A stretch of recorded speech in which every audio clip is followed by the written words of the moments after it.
Good evening once again, ladies and gentlemen, boys and girls, children of all ages. It is time for another episode of Midnight's Edge After Dark. We are coming to you live on tape. Sorry, no live show this week due to scheduling conflicts. Well, we'll get that worked out for you. With us today, as always, is Mr. Tom Connors from Radioactive Cheese Studios. How you doing? Hello, Rob. I'm doing fine and dandy. How about yourself? I'm doing just fine. And with us today, from Parts Unknown, Weight Unknown, is Matt Weis. Our wonderful correspondent, Matt. How you doing? Doing good. Yeah, sorry about that. Not making light of your physical condition. Just that's my typical WWE. He's on a diet intro. And he's sensitive about that. Damn it, Rob. All right. And we have with us a celebrity from the world of YouTube, Mr. Mundane Matt. How you doing, Mundane Matt? I'm a celebrity, so apparently I'm always good. I have no idea. That's such a loaded thing to say. I'm doing great. Well, this is like a Johnny Carson level show here, or should I say like Colbert level show here? You're more famous than I am. Okay, so we'll just leave it at that. Well, because I'll agree with you on. So.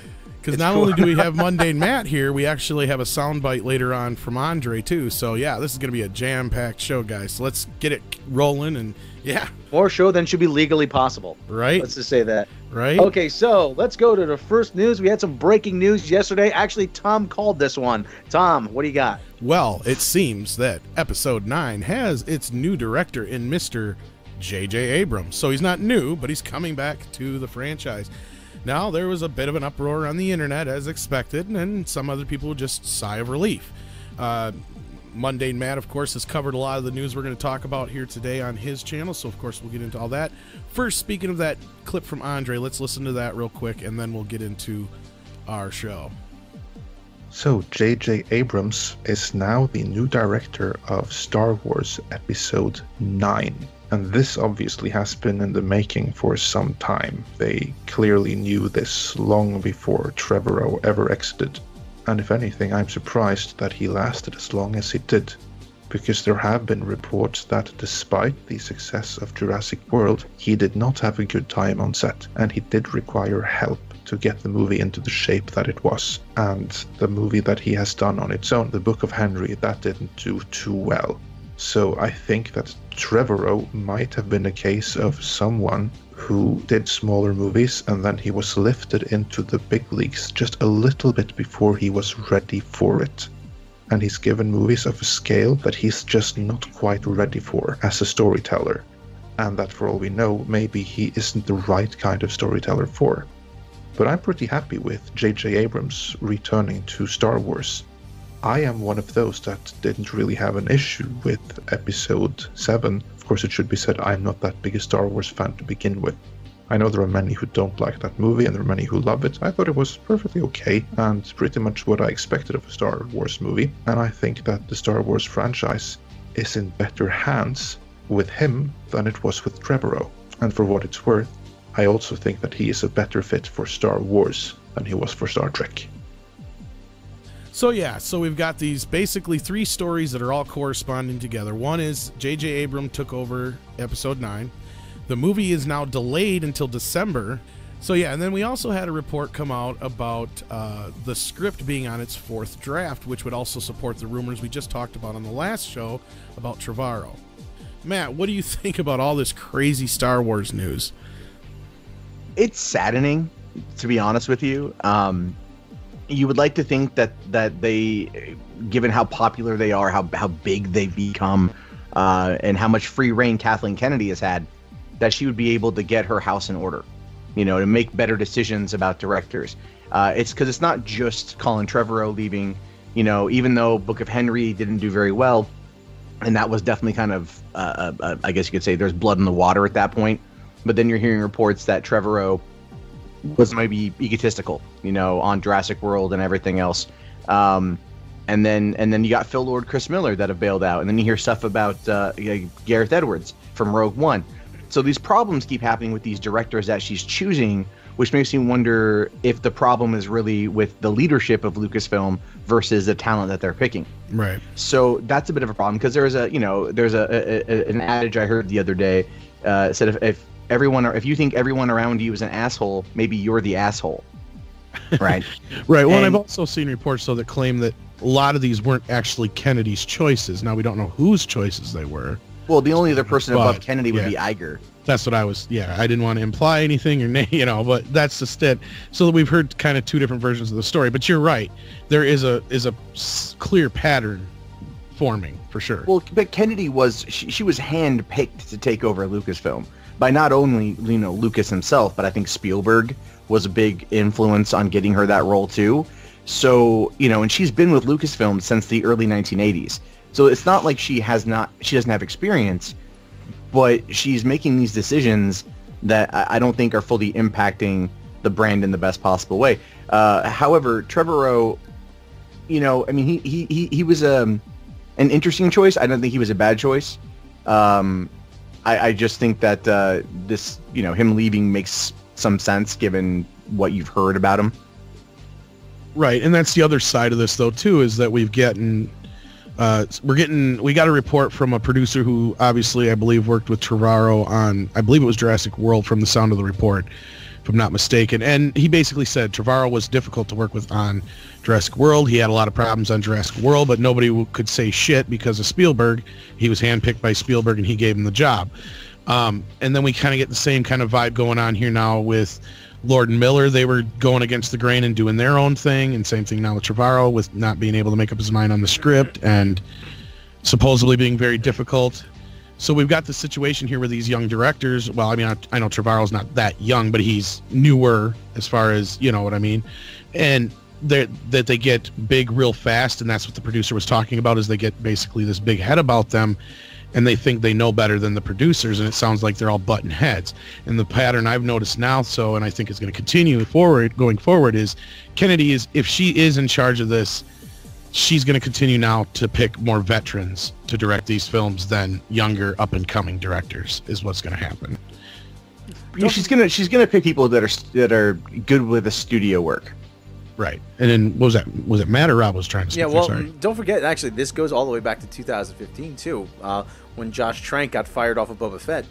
So, right, there's also that too. Yeah. Yeah. So, I mean, you said just because you said about Kathleen Kennedy's experience, just because you're experienced, that doesn't necessarily mean you're good at what you do, either. So, I hate to think Kathleen Kennedy's one of those people that failed upward.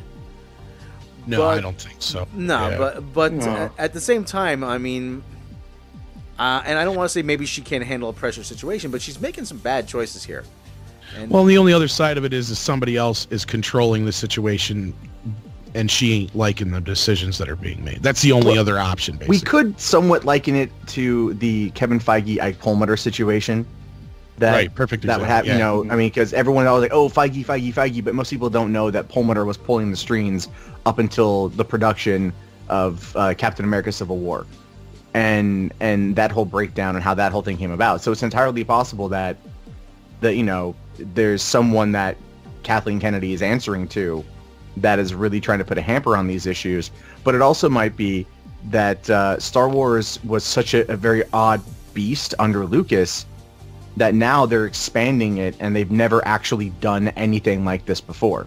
Right. And the article even stated, or the producer that was being interviewed said that this proves that Star Wars is bigger than any director.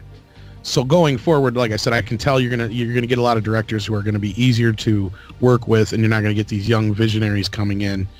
And in this instance, that's probably the best decision, because you need a uniformed power like Kevin Feige when it comes to a universe like this. And then Matt Weis, you haven't had a chance to really chime in here, so I was going to let you talk. One of the things, because a lot of the vitriol about this is you have people that don't like The Force Awakens, and honestly, and they're making comparisons to they're similar to the original trilogy films and entries, like more so A New Hope, many would say, I think. And yeah.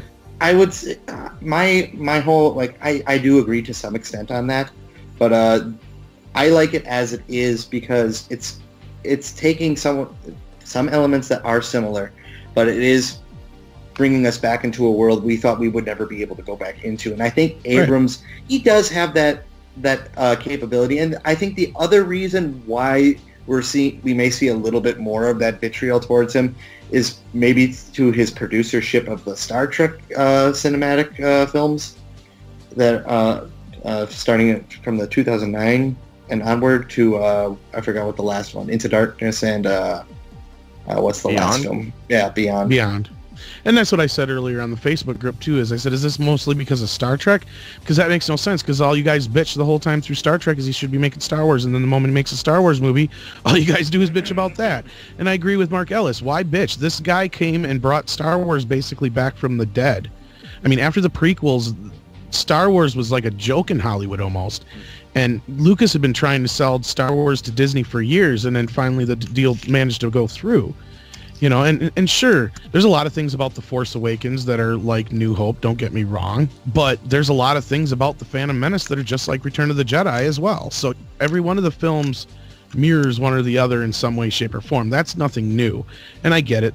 There's a lot of things that were way on the nose, but we were also getting reintroduced to this universe, and the mythological stories that these stories are based on are very, a lot of the events that happen in them echo the past all the time. Get what I'm saying? Yeah. It's a cyclical. Yeah. I always say that Star Wars is very cyclical in terms of how events happen, and it generally tends to kind of flow around the Skywalkers.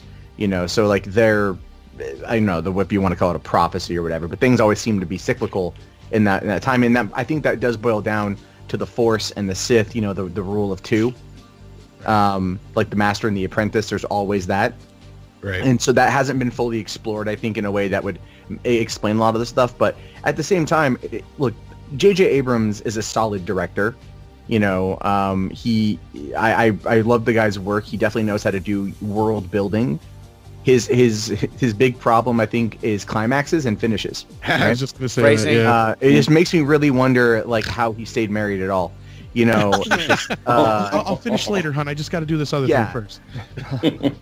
You know, so I'm just saying it's like mystery. That, but essentially, it's like he's a safe bet for episode 9. You know, you can't argue with $2 billion in the box office. Right. Absolutely not. And Kathleen Kennedy's probably going like, I just need a safe bet. You know, because I'd heard reports that J.J. Abrams after Force Awakens did not want to go back into Star Wars, and. Right. You know, and given, I think part of that too is like he did it, he loved doing it, but the fan reaction was, you know, was mixed. I think we'll look more fondly back on Force Awakens than people look back on, let's say, The Phantom Menace, or maybe even like Revenge of the Sith or whatever. But yeah, he was a solid choice for that. I think he'll deliver a serviceable movie, and he's a total studio guy, so he'll play by whatever rules they want, and he'll, you know, my interesting thing here is that Chris Terrio has been brought in to co-write. Mm-hmm.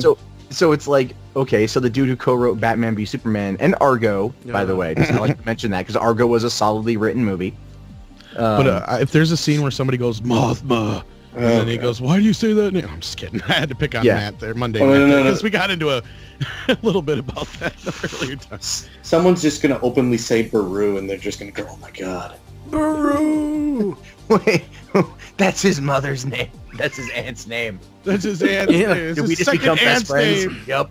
But you know what it is. Where the hatred of J.J. Abrams comes from. And I hate the stereotype. It's hipster hate. He's successful, and so everybody's got to turn on him. So, you know, oh well, he was when it's like I said, he made Star Trek, and everyone said, oh, well, it's just a test reel for Star Wars. Why don't you just go make Star Wars? Then he made Star Wars, and that was successful. Oh, my God, he ruined Star Wars. Oh, my God, he's so terrible. Right. Oh my. Yeah, it's a typical thing. When something becomes popular, that's when everybody just jumps on the hate wagon. So, well, there's the hipsters, there's the Trek fans, there's the EU fans, which are the worst. Because I understand, you guys, I understand. A whole world that you invested yourself in for years and years and years is no longer valid. Star Trek We've Discovery. been there.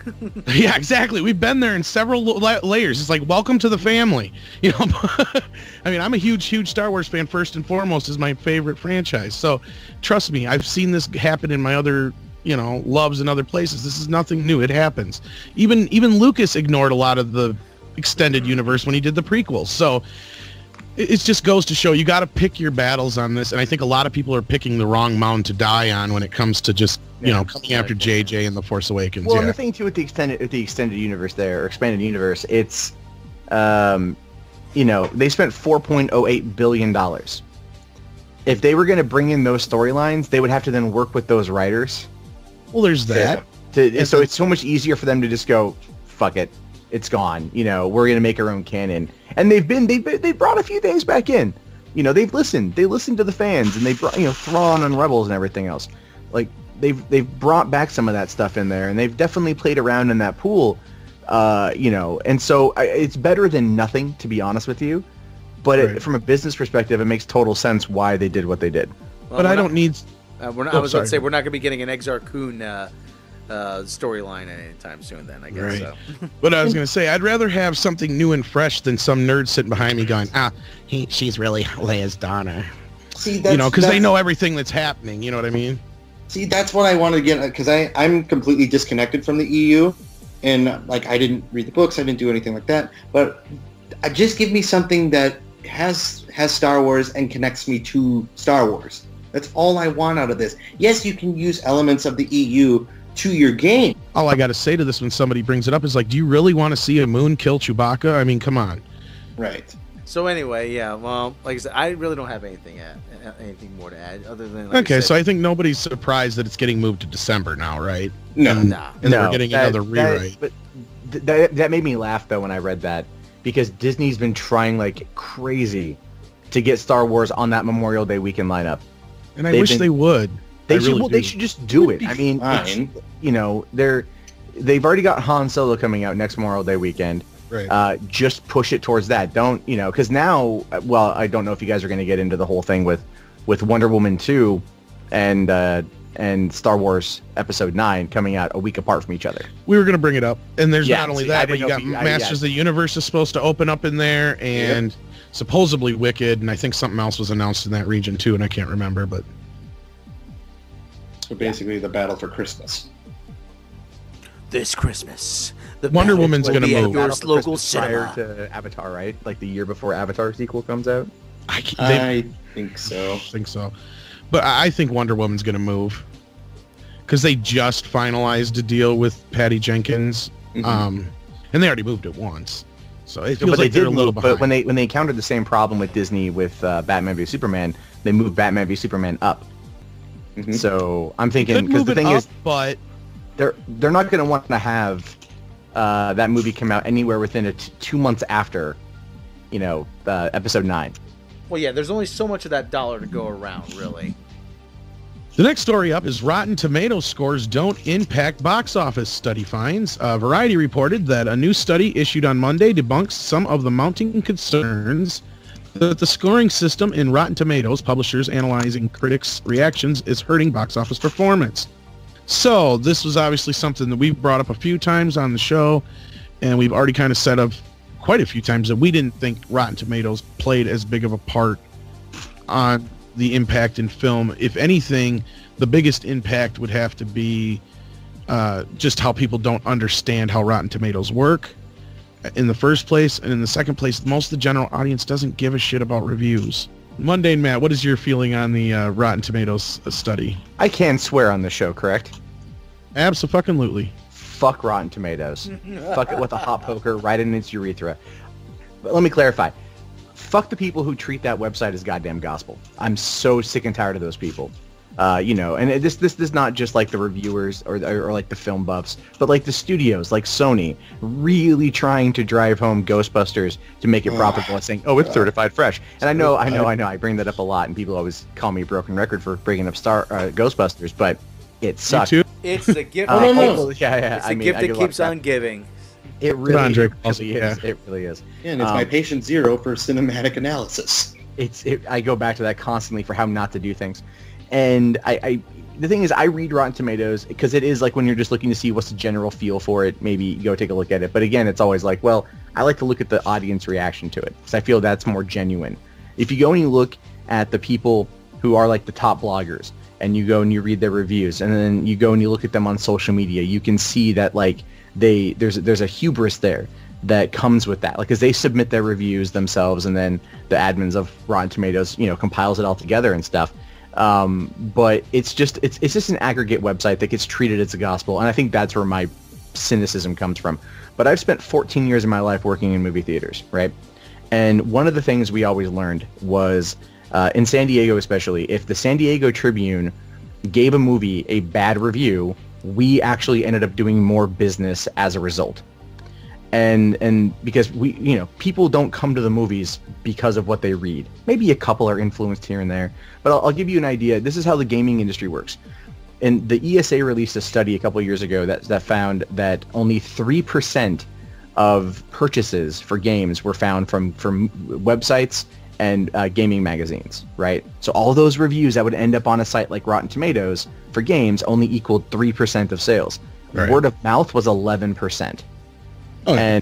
And word of mouth clearly would come from people like look at who's popular on YouTube, right? And I would say look at like Jeremy Johns or Chris Stuckman or those kind of guys that talk about movies all the time. They have hundreds of thousands, if not more, almost 1 million subscribers. They do more to influence people going to see a movie rather than the reviewers do. And the reviewers know that, which is why they stick to their guns on Rotten Tomatoes, because they're a dying breed essentially, and that's like their last bastion of relevance.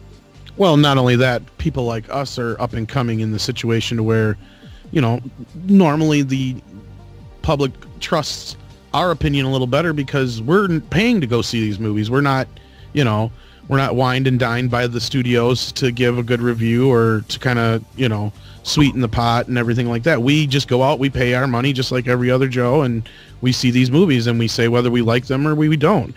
And we don't always agree on all these movies, whether or not we like them or not. But I know, that's just, it is what it is. And I think that's a bigger part of the whole picture that they're not looking at too, is to some people, at least those that it matters as far as reviews go, they'd rather listen to people like Mundane Matt and Midnight's Edge as opposed to some of the bigger people because we're going to be more honest. Well, I don't know if I'd go that far. I mean, I get what you're saying there. I think that, people want to they want what they determine to be an honest voice. And even if you get invited to go see movies for free, I think it's really about your love of your love of films. Well, there's that point, but I'm not going to bring up their name right now because we've brought them up before, but it don't matter. There's been people on YouTube who have blatantly said they've been basically sponsored by the studio to talk about a certain film and then turn around and give it a glowing review. Regardless. Okay. Mm-hmm. I've seen things like that, and I've seen things like that where I've watched like the Emoji Movie. One particular YouTuber did a whole video where he went to the world premiere. He shat on the movie completely, but you could feel like there was something there. It just kind of felt like it might be a bit staged. And don't get me wrong, as a person that does YouTube full time, I don't mind the freebies. They're nice. And I'd love to get more in terms of Blu-rays and whatnot and access to go see, early screenings and everything else too. So I get the draw of it. I get the draw of it. But I think what it boils down to, and this is my honest opinion here, I think people are just getting sick and tired of cynicism. Right. I think they're getting so sick and tired of the constant, it's hip to bash on this thing, right? And that's one of the things, I've gone after Screen Rant on Twitter because they just post negative headlines almost all the time, I feel like. 8 ways this movie went wrong and 7 ways it went kind of wrong. It's why who wants that? That's not going to really benefit the filmmakers going forward. It just makes them get upset. Look at Jordan Voight Roberts, with CinemaSins and the whole Kong Skull Island thing. And he got super upset at their CinemaSins because he just felt that it was petty nitpicking. And that's what a lot of it really boils down to. Most of these people that talk about movies have never been on a set. Right? They've never written a film, directed a film, produced it, starred in it, edited it, whatever, And I don't think they have, and this is just my opinion, and you can agree with me or not, whatever. But I think a lot of people who constantly bitch about movies are doing it from simply the peanut gallery perspective and not from actually knowing what it's like to be in the thick of it. I went to film school, I lived in Hollywood, I worked on films.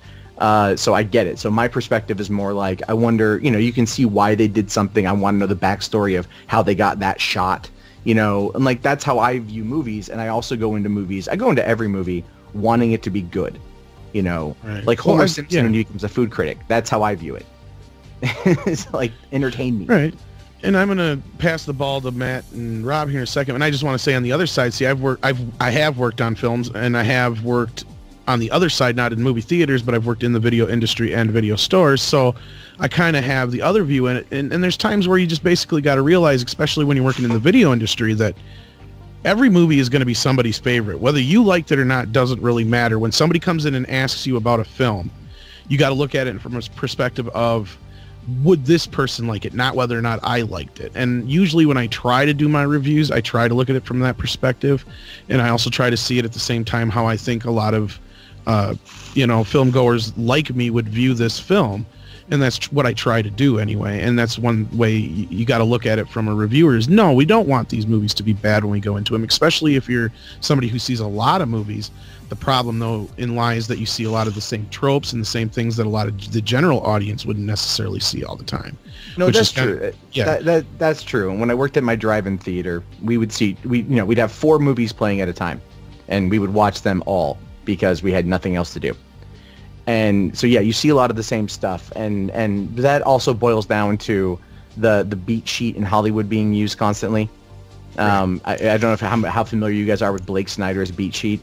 A little bit. It's if you ever watch a movie and you're like, oh, this is going to happen, and then that's going to happen, and then that's going to happen. For every so many minutes of screen time, you need an action beat. Yeah.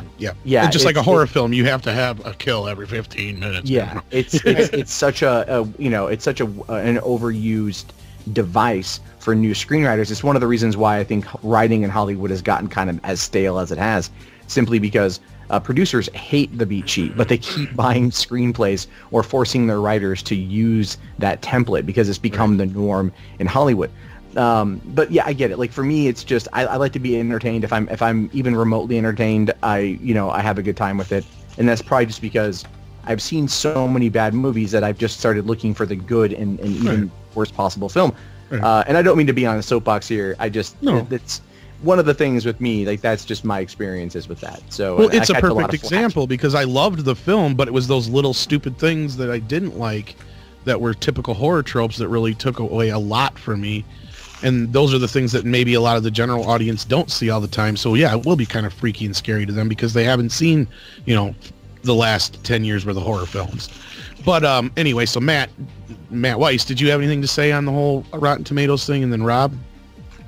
I mean, because to get on the whole aggregation again and the whole review concept, there are 2 that always come to mind that I don't want to mention their names or their collective representation, but it's just every time these 2 also get petty with each other too, and that's something that people don't care for or don't want to see anymore. And there's one of them who progressively flaunts their ability to get cinema-based swag and stuff at a screening of any kind, and to even say that in your reviews now is you've already compromised your review by saying, oh, I got all this, and this, and it wouldn't be all my night at the theater wouldn't be all complete without this.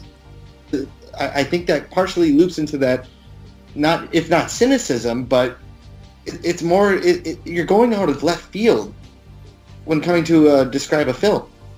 And I think you're speaking more to their credibility in the end, I think. I mean, as a film student, where I've worked a couple student projects involving set layout, lighting, all that, even some writing and composition as well. But when you see a couple of these reviewers that they don't even touch those aspects either. And that's kind of frustrating as a film student. But essentially, it's just like when I come on here to do discussions and such, I'm not doing it because, I have an incentive to do it. I'm doing it because I want to share my insight. I want to share my hopefully growing expertise on the matter. It's not because I want people to agree with my opinion for the sake of agreeing with my opinion. Right. Rob? The only thing I really have to add is that, like I said, Rotten Tomatoes is just an aggregator. And I think kind of the system that they use is flawed because you can have a movie that let's just say on a scale of 1 to 10, you can have a movie that gets a 7 and it's a negative review, and you can have like the same 7 be an overall positive review. So it's not really gauging accurately where a film, the pros and cons, or what the good and bad is. And the only thing I have to say about professional criticism is, ethically, yeah, okay, it's not proper for a critic to be accepting gifts, okay? And that's something that they have to check themselves. But I think there is still an intrinsic value to professional criticism in that you have someone who watches a lot of movies, maybe studied film. They can point out something that maybe an audience or a layman can't necessarily pick up on more readily. I understand why people like amateur critics, because there's sort of this thing, well, he's like me. I can trust him because he's an amateur just like I am. So I can, but all the times is you're just getting that opinion just reflected back at you. Yeah, maybe it's not the most challenging way to do film criticism, but there is some value in that you're seeing it through an amateur eyes. But at the same time, like I said, there is something still. There is still some intrinsic value in having sort of a professional criticism, like I said, somebody. And the thing we're missing is it's still just an opinion.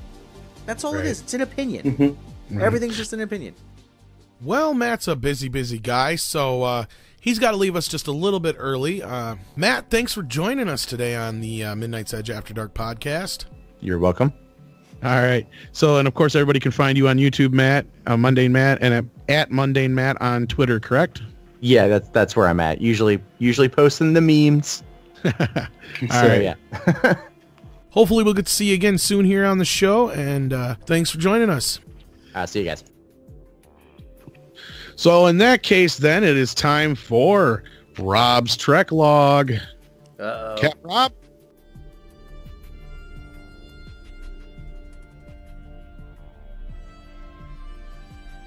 Space, the final frontier. These are Captain Robb's logs.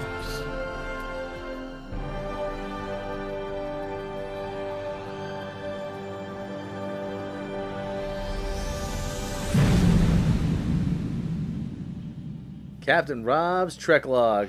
Okay, first up on the docket here.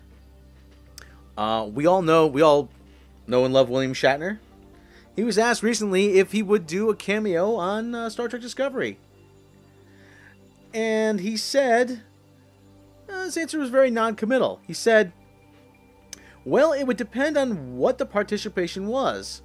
I would want to I wouldn't want to do something that was a throwaway, sort of gratuitous in the place of a plot. In place of blah.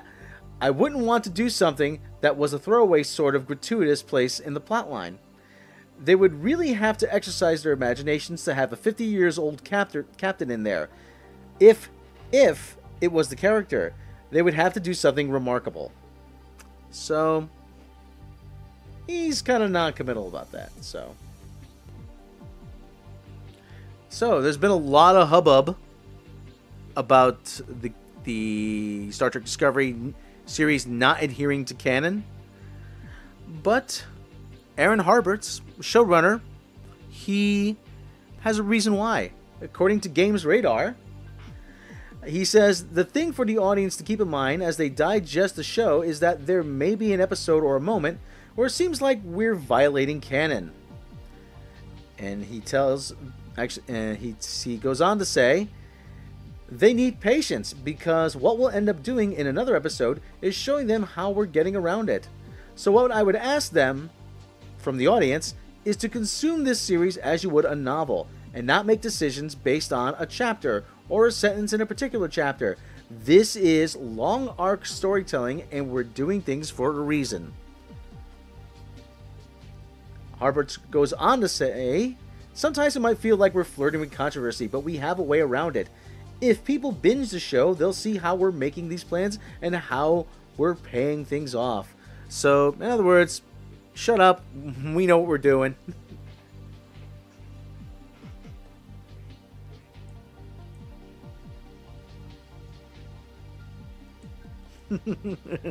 Free, totally failing CBS Access.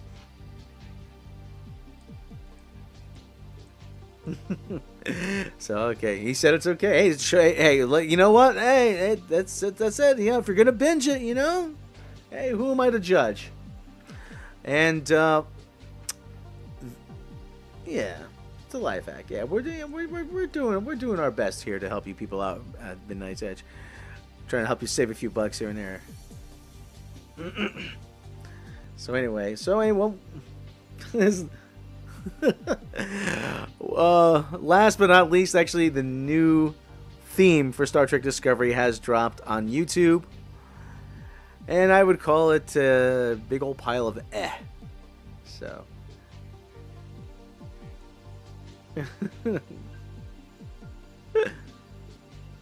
That's all we can do right there. So, yeah, but I understand, but the familiar chimes, the familiar opening chimes, they don't come at the beginning. They actually, spoiler alert, they come at the end of the theme. I'm like, oh yeah, we have this generic theme, and we're just gonna tack this Star Trek thing onto it just to remind you that it's actually Star Trek.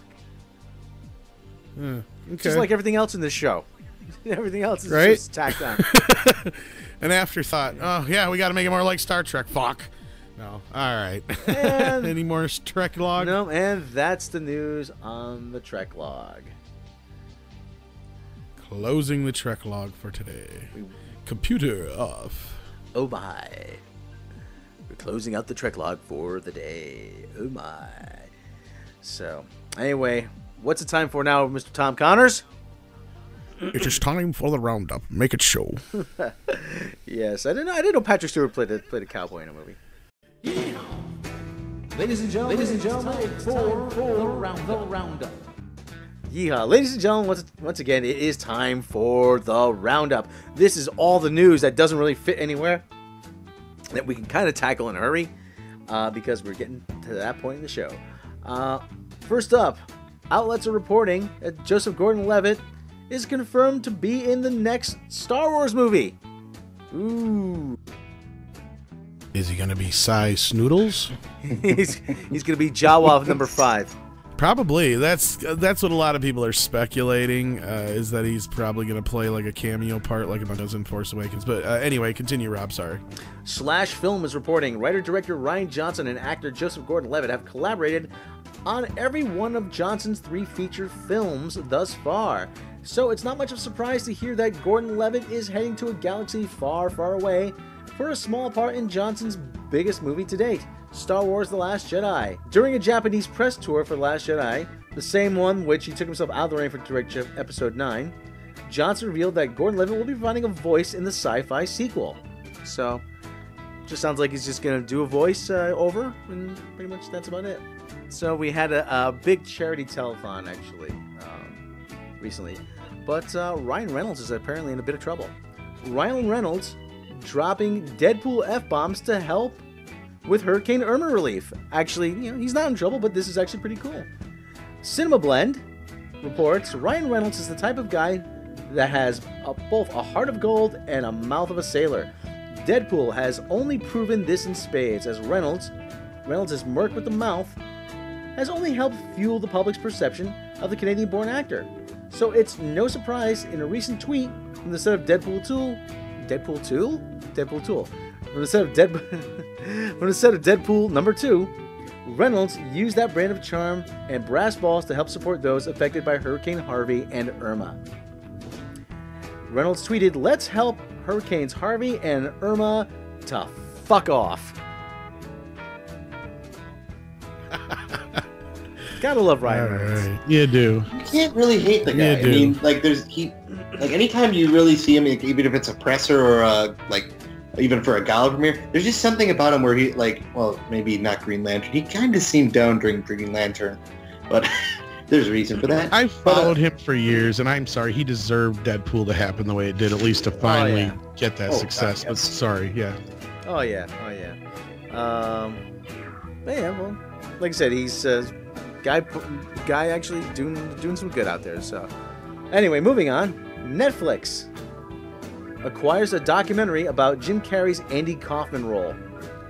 Really? There's enough here to make a documentary? I think so. It's a pretty interesting story, actually.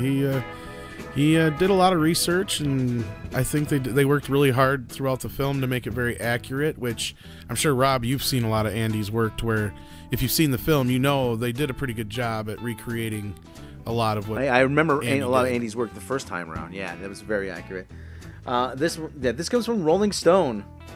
Netflix acquired Jim and Andy, The Great Beyond, featuring a very special, contractually obligated mention of Tony Clifton.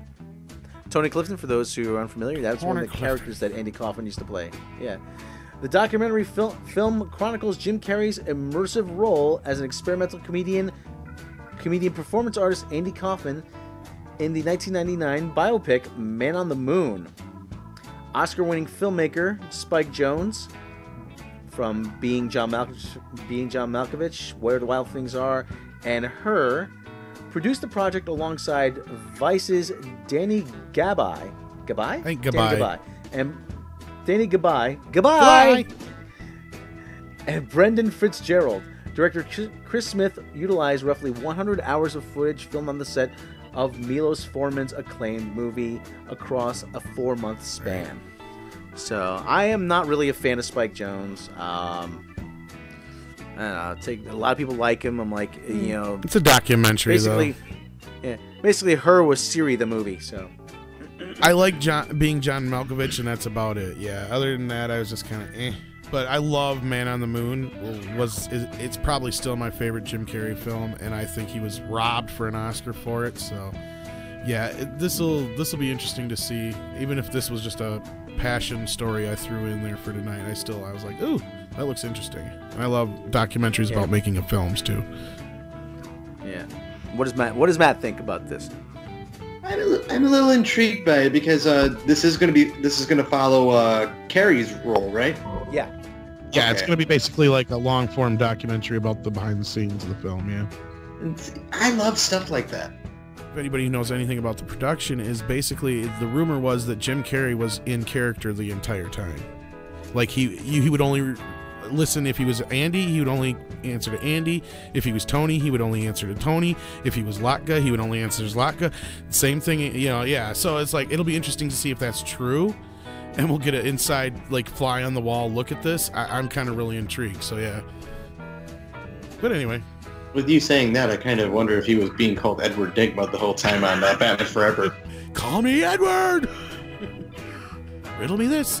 What happened to your job? You didn't call me Edward. Fuck off! Just a huddled Joel Schumacher hiding in the corner. Why did I do this? Why? I make toys. Daniel Day Kim in talks to replace Ed Skrein in Hellboy. No reboots. relation to Daniel Day-Lewis, correct? Oh. Correct, yeah.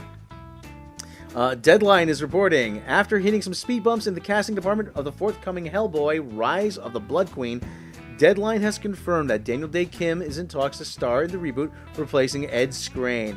The British actor was set to play the role of Ben Daimio, who, in the Mike Mignola comic books, is a Japanese-American whose heritage has heavy influence on his character. After whitewashing backlash, Skrein respectfully stepped down from the role. This may or may not have caused a pivot in Hollywood's trend of casting white actors in roles meant for Asian Americans.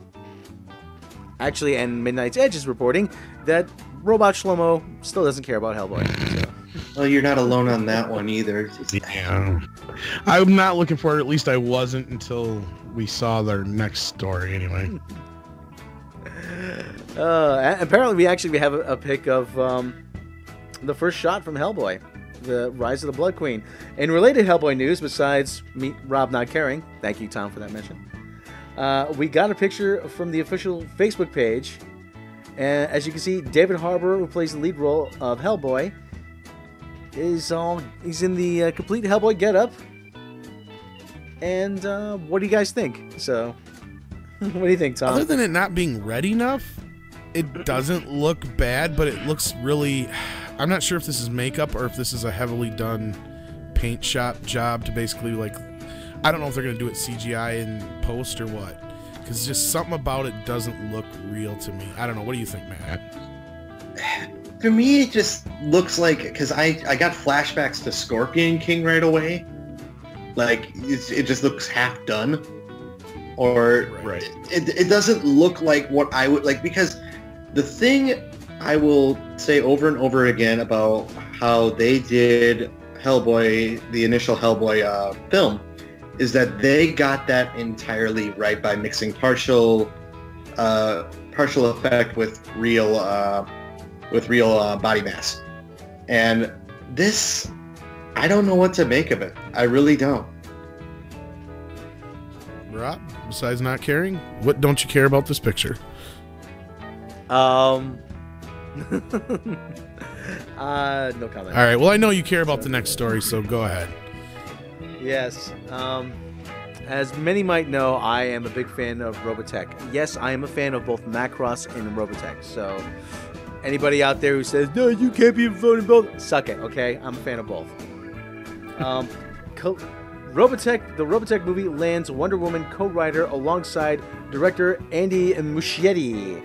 Collider is reporting Andrew Muschietti is all the rage right now thanks to the smashing success of It.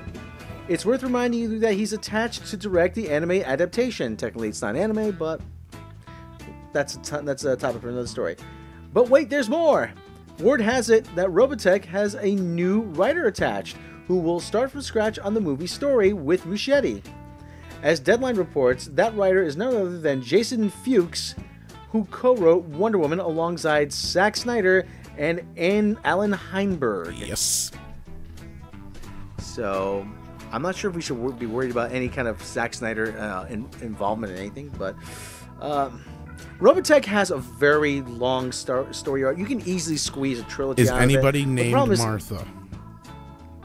That was a different movie. Actually, there is gonna be a part where someone says Min May. So, if any Robotech fans know, is it gonna have an old British guy who turns into a fiery British guy? No. Magneto with a porn stash. I'm just hoping God. Jesse Eisenberg isn't going to play Roy Fokker. So, I mean, that's... So let's get to the end of this show here. We want to thank Mundane Matt. He had to go earlier, of course, like we said. He has other things to do. I don't know. He's got this thing he does on the side. I can't remember. It's something to do with YouTube, too, like us, but I don't know. I don't think it's very big. No, just kidding. He's huge, of course, compared to us. Anyway, so yeah, I want to thank him, of course, once again for joining us, and I want to thank the other Matt for joining us as well and taking a little time out of his schooling to grace us here at the show. Always a pleasure to talk to you guys. And, of course, Rob, my partner in crime all the time. Yes, thank you for Rob, joining us take here at us out. Midnight's Edge After Dark. Don't forget to subscribe, and please click the bell icon to be informed of the latest content. And if you like the show, please consider supporting us on Patreon. We have many different tiers. You get many different levels of bonuses. We have early access to mini documentaries. We have special audio. We have lost episodes. We have the behind the edge making of documentaries, and we have all kinds of good stuff. And if your support on Patreon helps us improve the show, so please consider that. We'd like to thank everybody out there who takes the time to listen, and we will catch you next time.